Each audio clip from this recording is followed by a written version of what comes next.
예배에 참석하신 여러분들 모두 위에 우로부터 내리시는 하나님의 평화 충만하시기를 축원드립니다. 아멘. 오늘은 성령 강림절로 24째 주일로 저희들은 종교개혁 기념 주일로 지내고자 합니다. 내일, 그러니까 31일은요 33세가 채 안 된 마틴 루터가 비텐베르크 성당문에 95개 항의 논제를 붙여 종교개혁의 깃발을 내건 지 499주년이 되는 날입니다. 루터 당시 카톨릭 교회는 기독교 신앙을 규정하는 권위를 교회와 성경, 교회와 성서 이 두 곳 모두에 있다라고 가르쳤습니다. 여기서 물론 교회란 교황으로 대표되는 조직이죠. 그리하여 사제들은 일반인들이 읽지 못하는 라틴어로 된 성경을 교회 전통의 권위 아래 읽고 해석하여서 성도들에게 전달해 줬습니다.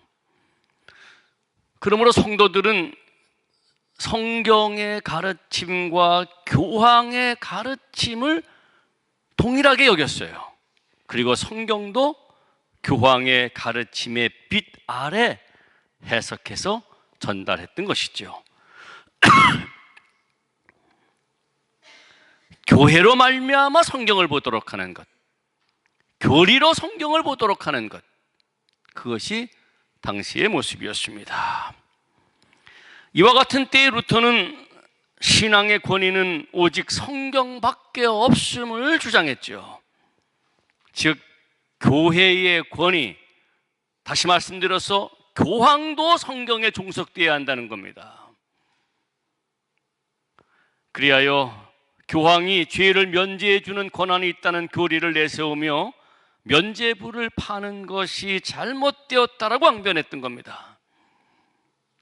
하나님으로부터 의롭다함을 받는 길은 면제부를 사거나 고행을 하는 등의 종교적인 행함이나 그 어떤 인간의 도덕적인 행위에 있는 것이 아니라 오직 예수 그리스도를 믿는 믿음과 일방적으로 베푸시는 하나님의 은총에 달려있다라고 하는 것이 성경의 가르침이라고, 성경에서는 그렇게 이야기한다라고 강조했던 겁니다. 인간이 어떻게 의로워질 수 있느냐라고 하는 것이 루터 종교개혁의 핵심 내용인데요, 루터는 인간은, 우리 모두는 죄의 지배를 받고 있기에 그 어떤 종교적, 윤리적 노력으로 인해서도 스스로 자신을 의롭게 만들지 못한다는 겁니다. 그런데 당시 가톨릭 교회는 종교적인 업적, 예를 든다면 면제부를 산다든가 고행 등을 행하는 것으로 의롭게 된다라고 가르쳐 왔던 것이죠. 여기에 대해서 루터는 그와 같은 가르침은 옳지 않다라고 하는 사실을 성경을 통하여 반박했던 겁니다. 이것은 루터가 성경 연구, 특별히 갈라디아서와 로마서 연구를 통하여 깨달은 진리였습니다. 여러분들이 잘 알고 계시겠지만 대표적인 몇 구절을 읽어드리도록 합니다. 아주 대표적인 구절이요, 그 구절이죠. 갈라디아서 2장 16절 말씀입니다. 사람이 의롭게 되는 것은 율법의 행위에서 난 것이 아니요 오직 예수 그리스도를 믿음으로 말미암은 줄을 아는 거로 우리도 그리스도 예수를 믿나니 이는 우리가 율법의 행위에서가 아니고 그리스도를 믿음으로써 의롭다함을 얻으려 함이라. 율법의 행위로서는 의롭다함을 얻을 육체가 없느니라. 그리고 또 잘 아시는 구절이죠. 로마서 1장 17절 말씀입니다. 복음에는 하나님의 의가 나타나서 믿음으로 믿음에 이르게 하나니 기록된 바 오직 의인은 믿음으로 말미암아 살리라 함과 같으니라. 여러분, 이리하여서 종교개혁의, 루터의 종교개혁의 3대 원리가 나오게 된 겁니다. 오직 믿음으로, 오직 은총으로, 오직 성서로. 솔라 피데, 솔라 그라티아, 솔라 스크립투라. 오늘 우리는 복음서 말씀 누가복음 17장 1절부터 10절을 살펴보면서 루터의 종교개혁의 정신을 오늘에 되새겨 보려고 합니다. 이제 누가복음 19장 1절부터 10절을 한번 펼쳐놓고 같이 살펴보도록 하겠습니다. 예루살렘을 향한 예수님의 여행이 막바지에 이르렀지요. 그래서 예루살렘 동쪽 약 35km쯤 떨어진 가나안의 최대 오아시스 마을인 여리고에 도착하셨을 때입니다. 바로 그것에 삭개오라고 하는 세리장이 살고 있었습니다. 삭개오라고 하는 이름의 뜻은 순수한 자, 의로운 자라고 하는 뜻인데, 그는 순수한 자, 의로운 자라고 하는 이름에 걸맞지 않게 세리의 일을 하고 있었어요.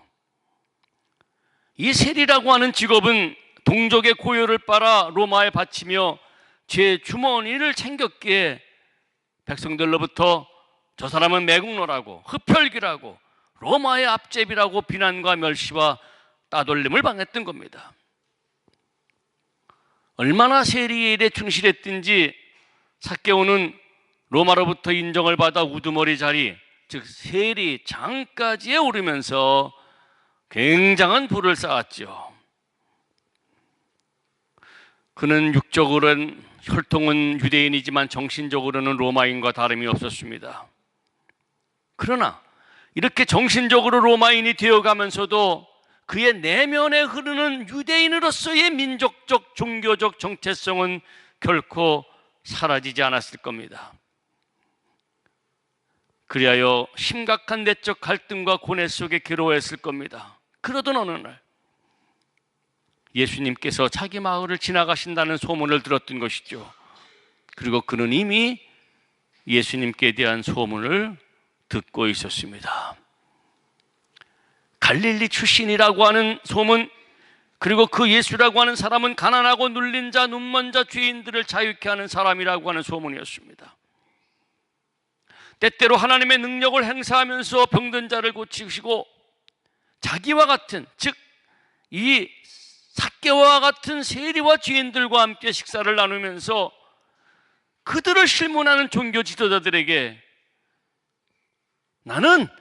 당신은 의인을 부르러 온 것이 아니라 죄인을 불러 회개시켜 왔노라고 하셨던 바로 그와 같은 소문도 들었습니다. 그런데 그분께서 지금 자기 마을을 지나가신다는 소문에 그의 마음이 설레었던 것이죠.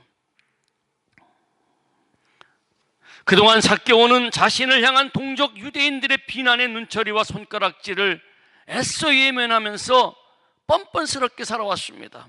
허나 마음에는 떨쳐버릴 수 없는 무거운 짐을 항상 지고 있었죠. 죄인으로 낙연 찍혀 철저하게 외톨이가 되었고 늘어나는 재물도 전혀 기쁨이 되지 못하는 현실에 괴로워하며 살아왔습니다.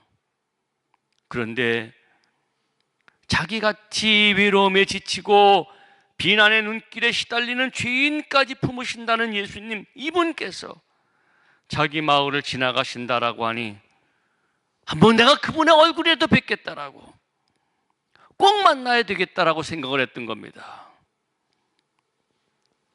그리하여 그분이 지나가실 만한 길목으로 달려나갔죠. 그러나 키가 작고 군중들이 몰려있어 뵐 수가 없었습니다. 그럼에도 포기할 수 없는 이 일, 어떻게 해서라도 예수님을 뵙고자 하기 위하여 그는 세리장이라고 하는 체면과 군중들의 비웃음에도 아랑곳하지 않고 길 옆 뽕나무 위로 올라갔던 겁니다. 바로 여기에서 엄청난 아주 놀라운 일이 발생하죠. 3절과 5절을 제가 한번 읽겠습니다. 저가 예수께서 어떠한 사람인가 하여 보고자 하되 키가 작고 사람이 많아 할 수 없어 앞으로 달려가 보기 위하여 뽕나무에 올라가니 이는 예수께서 그리로 지나가시게 되미러라.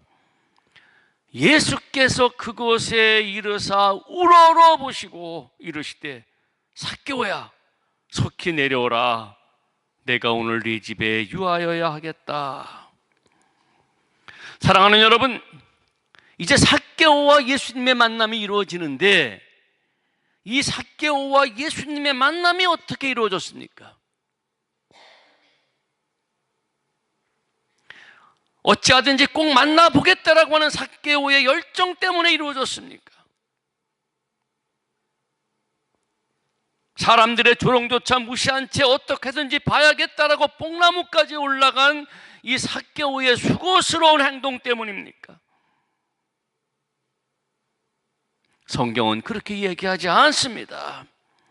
삭개오는 예수님을 보고자 앞으로 달려갔고 보기 위하여 뽕나무 위에까지 올라갔지만 예수님과의 만남은 예수님이 그곳에 이르사 우러러보시고 삭개오야 속히 내려오라, 내가 오늘 네 집에 유하게 하겠다라고 먼저 말을 붙이심으로 이루어진 겁니다. 삭개오와 예수님 이 두 사람의 만남은 삭개오 쪽에서 출발된 것이 아니라 예수님 쪽에서 출발된 겁니다. 결정적인 것은 삭개오가 아니라 예수님이라고 하는 사실입니다. 아무리 삭개오에게 예수님을 보고 말겠다라고 하는 열정이 있었을지라도, 그래서 예수님이 가시는 골목에 달려가 뽕나무에 올라가는 수고와 노력이 있었다 할지라도 예수님 쪽에서 먼저 그를 우러러보지 아니하시고 말을 붙이지 아니하셨다면은, 그리고 그냥 지나쳐 버리셨다면은 두 사람과의 만남은 불발로 끝났던 겁니다.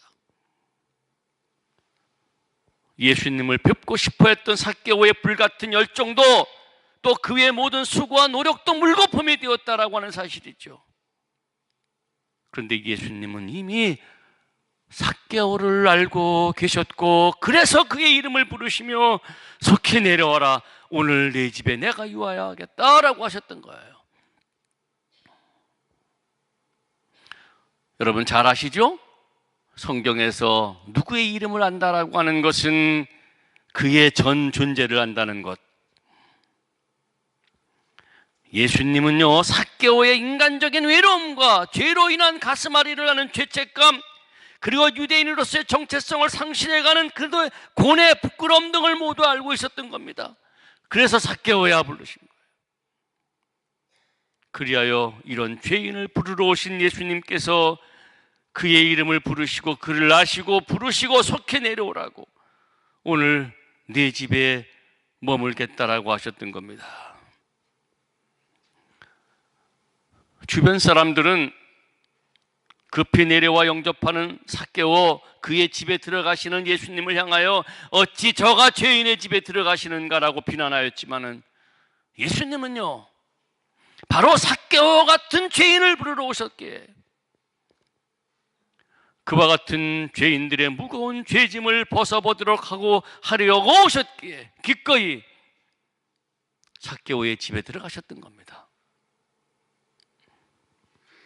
사람들은 삭개오를 외면했고 그를 죄인이라고 멸시하고 저주했지만은 예수님은 그를 사랑하사 그를 구원하러 오셨던 거예요. 밖으로 드러낼 수 없는 외로움과 부끄러움, 또 하나님과 백성들 앞에 못될 짓을 하고 있다라고 하는 죄책감, 또 하나님의 심판을 받을 수밖에 없으리라고 하는 이 두려움, 이런 것들에 사로잡혀 있는 삭개오를 사랑하셨기에 예수님은 그를 불쌍히 여기사 뽕나무 밑에 오셔서 그냥 지나쳐 버릴 수도 있었음에도 불구하고 그 밑에 오셔서 우러러 그를 보시고 그의 집에 머물겠다라고 하셨던 거예요. 삭개오의 구원을 위한 모든 일은요, 이렇게 예수님 쪽에서 시작되는 겁니다. 인간 쪽이 아니라, 삭개오 쪽이 아니라 모두 다 예수님 쪽에서 시작되어지는 겁니다. 여러분, 우리의 구원도 마찬가지입니다. 우리의 구원도 마찬가지입니다. 삭개오의 경우처럼 우리의 구원은 우리 쪽의 그 어떤 조건 때문이 아닙니다. 우리가 윤리적으로 선행을 행하고 종교적으로 덕목을 쌓아 그것이 하나님께 조건이 되어 구원받게 되는 것이 아니라는 말입니다. 우리는 그 어떤 행위로도 하나님 앞에 의롭다함을 인정받을 수가 없습니다. 우리는 여전히 언제나 죄인입니다. 우리의 선행이 우리의 죄를 감해주는 숫자놀이가 될 수가 없습니다. 내가 지은 죄가 100가지인데 선행을 101가지 해서 이거를 감해주고 내가 옳다함을 받을 수가 없습니다. 그러므로 우리의 선행은 우리를 의로운 존재로 만들지 못합니다. 의로우신 하나님께 합격! 그만하면 됐어! 라고 인정받을 사람은 이 땅에 아무도 없다는 겁니다. 예수님이 삭개오를 먼저 부르시고 아시고 부르시고 그의 집에 유하러 들어가셨던 것처럼 우리 구원의 출발도 하나님 쪽으로부터 시작되는 겁니다. 어느 누구도 그리스도를 이 땅에 보내달라고 요청한 사람이 없습니다. 저 그리스도를 우리의 죄를 대속하기 위한 십자가에 죽게 하라고 하는 사람도 없습니다. 그런데 하나님께서 예수 그리스도를 이 땅에 보내시고 우리의 죄를 대속하기 위하여 죽게 하셨고 그 예수님이 나를 위해 죽으신 구주임을 고백하는 믿음까지 우리에게 주셔서 그 믿음으로 구원을 얻게 되는 겁니다. 여러분, 루터가 강조한 것이 바로 이것입니다. 인간은 그 어떤 행위로도 자신의 구원을 위하여 하나님 앞에 아무것도 아니라고, 인간의 행위 스스로의 구원을 얻는 것에 단 한 푼도 조건이 되지 못한다라고, 인간이 아무리 선행을 행하고 금욕, 기도 등 종교적인 업적을 쌓아도 하나님께 의롭다함을 받을 구원에 이르는 데는 영향을 전혀 미치지 못한다라고 하는 것, 이것이 루터가 강조한 겁니다. 오직 자신의 무능과 죄인됨을 고백하며 예수 그리스도에 대한 믿음을 고백할 때에 그 믿음을 보시고 의롭게 여기시는 것이지, 우리 쪽에 그 어떤 조건 때문에 구원 얻게 되는 것이 아니라는 것이에요. 그래서 오직 믿음으로, 오직 은총으로 구원을 허락받는다라고 하는 겁니다.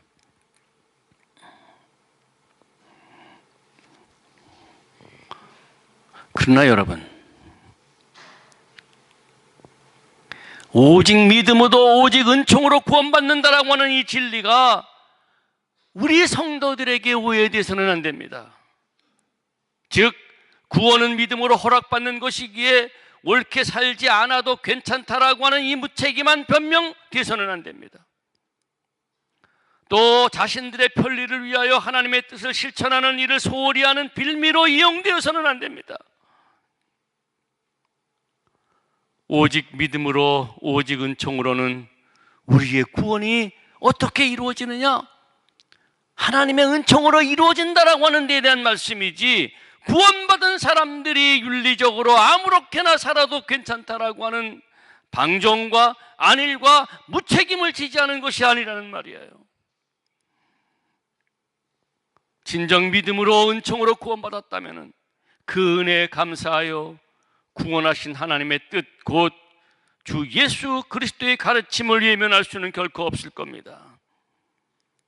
구원받은 사람들의 생활은 그리스도의 뜻을 실천하는 거룩한 것이 당연할 것이고, 그리고 그와 같은 일들이 삶을 통하여 적극적으로 나타날 수밖에 없을 것입니다. 그렇지 않다면 그 믿음은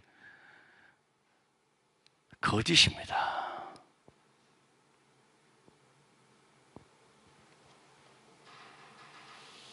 여러분, 예수님을 자기 집으로 영접한 삭개오에게 일어난 변화를 보십시오. 8절을 읽어드리겠습니다. 삭개오가 서서 주께 여짜오되 주여 보시옵소서, 내 소유의 절반을 가난한 자들에게 주겠사오며 만일 네 것을 토색한 일이 있으면 4배나 갚겠나이다. 여러분, 엄청난 변화가 이루어졌어요.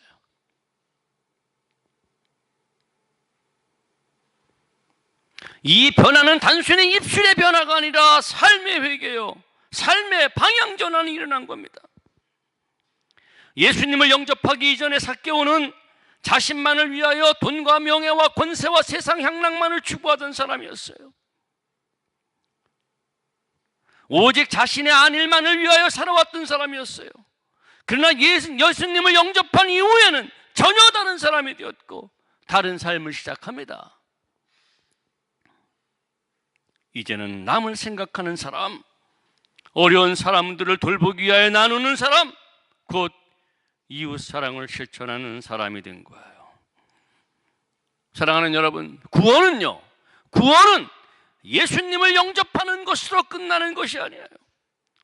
오직 믿음으로 오직 은총으로 구원받았으니 할렐루야 아멘만 하는 것이 아니라는 말이에요. 예수 그리스도를 통한 하나님의 은혜에 감사하고 찬송하는 것만이 아니라는 거예요. 아무 조건 없이 죄인임에도 불구하고 주 예수 그리스도를 믿는 믿음으로 구원받았기에 그 은혜에 감사하고 감격하여 이제는 몸으로, 삶으로 하나님의 뜻을 실천하는 거예요. 그것이 생활의 변화가 있어야 한다는 겁니다. 구원받기 이전에 이기주의를 벗어버리고 이제는 이웃을 위하여 기꺼이 나의 것을 나누는 섬김과 희생의 삶, 이것이 있는 것이죠. 이것이 바로 자기를 부인하고 십자가를 지고 예수님을 따르는 삶이며 구원받은 진정한 성도의 삶입니다. 예수님은 변화된 삭개오, 곧 다른 사람을 위하여 자신을 포기하고 새 삶을 출발하는 삭개오를 향하여 이렇게 분명히 말씀하셨어요. 9절과 10절이에요. 예수께서 이르시되 오늘 구원이 이 집에 이르렀으니 이 사람도 아브라함의 자손이로다. 인자에 온 것은 잃어버린 자를 찾아 구원하려 함이니라. 새 삶의 결단과 출발이 있을 때에 구원이 이루어짐을 선언한 겁니다. 그래서 바울은 말입니다, 믿음으로 의롭게 된다라고 하는 말씀만을 전한 것이 아니라 그렇게 구원받은 사람들을 향하여 이렇게 말씀합니다. 로마서 6장 13절에 보시면 너희 지체를 의의 병기로 하나님께 드려라. 잘 아시는 로마서 12장 1절에 너희 몸을 기뻐하시는 하나님께 거룩한 산제사로 드려라. 여기 드려라라고 하는 파리스타네테라고 하는 말은 종으로 순종해야 한다는 말이에요. 종이 되어서 주인의 뜻에 순종해야 한다라고 하는 말이에요. 구원받았다고 해서 이제 아무것도 안 해도 된다라고 하는 것이 아니라 삶으로 하나님의 뜻을 행하라라고 하는 말씀이에요. 우리 루터교회의 아주 자랑거리 하나가 베델성서 연구입니다. 그 신약 12과의 제목이 믿음이라고 하는 얘기예요. 거기에 3개의 중요한 단어를 가지고 설명합니다. 노티티아, 아센수스, 휘드키아라고 하는 지식, 동의, 신뢰라고 하는 이 3가지가 다 이루어져야 한다라고 하는 얘기인데, 그 말씀은 뭐냐면은 하나님의 진리를 알고 믿고 그 뜻대로 행하는 것, 삶까지 연결되어야 한다라고 하는 사실이에요. 사랑하는 여러분, 오늘 우리가 루터의 종교개혁을 기념하며 예배드리는 것은요, 그때의 일을 단순히 회상하며 기념하는 것이 아니에요. 루터의 개혁 정신을 오늘 우리에게 되살리려 함이에요. 그러므로 교회 개혁은 499년 전에 완료된 것이 아니라 오늘날에도 우리에게, 성도에게, 교회에게 끊임없이 진행되어야 하는 것이죠. 오직 성서로 하나님의 말씀에 권위하여 오직 성서로만 이기에 과연 우리가 하나님의 말씀의 권위를 인정하고 바르게 살고 있는지를 점검해야 하는 거예요. 오직 믿음으로 구원받았기에 진심으로 감사하는지, 오직 은총으로 구원해 주신 하나님의 뜻대로 살기를 결단하여 새로운 삶을 살고 있는지 우리 한번 스스로를 점검해야 하는 겁니다.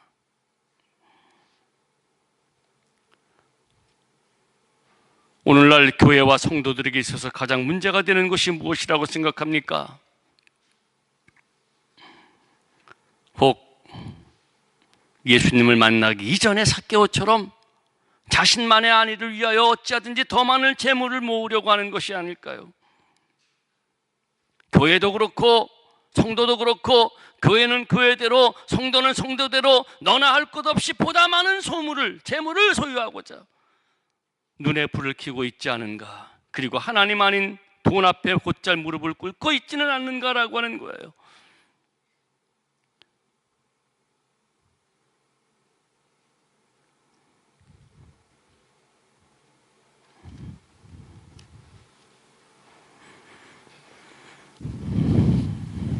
이것은 하나님 아닌 물질을 숭배하는 배금사상입니다.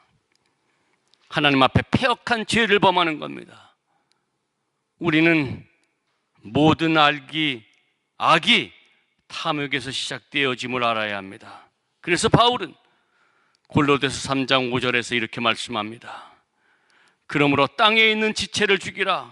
곧 음란과 부정과 사욕과 악한 정욕과 탐심이니 탐심은 우상숭배니라. 이것들을 인하여 하나님의 진노가 임하느니라. 이렇게 말씀했어요. 이제 우리 구원받은 성도로서 우리 자신들을 돌아보며 우리 안에 자리 잡고 있는 그릇된 것들을 떨쳐내는 변화가 있어야죠. 삭개오가 의로운 자, 순수한 자라고 하는 의미의 이름을 회복했던 것처럼 우리들도 성도라고 하는, 곧 거룩한 하나님의 백성이라고 하는, 하나님의 자녀라고 하는 거룩한 백성들 무리라고 하는 우리의 이름을 회복해야 합니다. 여러분, 그것이 뭡니까? 삭개오처럼 자기중심, 곧 이기주의에서 벗어나 이웃을 위한 섬김과 나눔의 삶을 살아야 하는 거예요. 이런 차원에서 우리 자신의 개혁을 위한 아주 구체적이고 아주 쉬운 한 가지 제안을 드리고 오늘 설교를 마치려고 합니다. 여러분, 정말 단순한 겁니다. 우리 기부 문화에 참여하십시오. 작은 물질을 나누는 일입니다. 주변에 어려운 사람들, 국내외 어려운 사람들을 위하여 정기적인 후원자가 되는 겁니다. 누군가가 나의 사랑을 받아 어려움을 극복하며 희망 속에 살아가도록 하는 일, 아주 손쉬운 일, 그 일에 참여하는 겁니다. 기독교인이 아닌 사람도 참여하고 있는 이 대단치 않은 일, 그리고 이 정도의 일은 아마 여러분들께서 이미 행하고 계실 것이라고 믿는 이 일, 이 지극히 작은 물질이지만은 나의 주머니에서, 나의 통장에서 알게 모르게 빠져나가는 이 일이 얼마나 기쁘고 감사하고 뿌듯한 일이고 하나님을 기쁘게 하시는 일인지 몰라요. 아무쪼록 이 나눔의 실천으로 오늘 구원이 이 집에 이르렀으니 라고 하는 주님의 선언이 우리 모두를 향한 축복의 선언이 되시기를 주의 이름으로 축원합니다. 아멘. 모든 지각에 뛰어난 하나님의 평강이 그리스도 예수 안에서 여러분의 마음과 생각을 지키시리라. 아멘.